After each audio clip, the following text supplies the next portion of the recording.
সন্ধ্যের সময় আমরা চলে এলাম উজ্জয়নের যে মহাকালেশ্বর মন্দির থেকে 3 থেকে 4 কিলোমিটার পায়ে হেঁটেই চলে আসা যায়।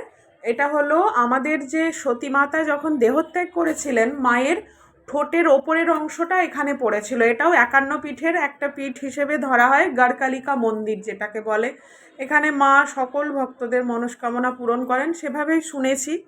বলেন যে ওনারা, মানে ওখানে গিয়ে আমরা যেটা শুনলাম, তো আমাদের যে মহাকবি কালিদাস ছিলেন, ওনার কাহিনী এখানে মানে উনি এই মা গড়কালিকা মায়ের নামেও কিছু বর্ণনা করে দিয়ে গেছিলেন। তো সেসব গল্পও আমরা শুনেছি ওখানে।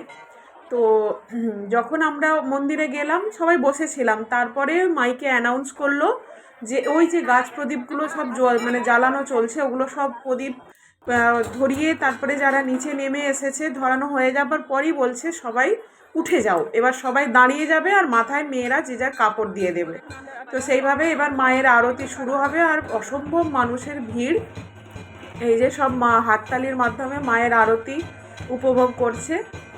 আমরাও একটু ওখানে বসেছিলাম, ঘুরে দেখলাম, আর ভীষণ সুন্দর যখন এই প্রদীপগুলো ধরিয়ে দেয়, অসম্ভব ভালো। তো চলুন তাহলে, এখানেই আমাদেরও ঘোরা হয়ে গেছে। তারপরে এবার রাতের খাবার দাবার আছে, আবার সেই একই খাবার একই সব। তাহলে চলুন, মায়ের আশীর্বাদে সবাই ভালো থাকবেন।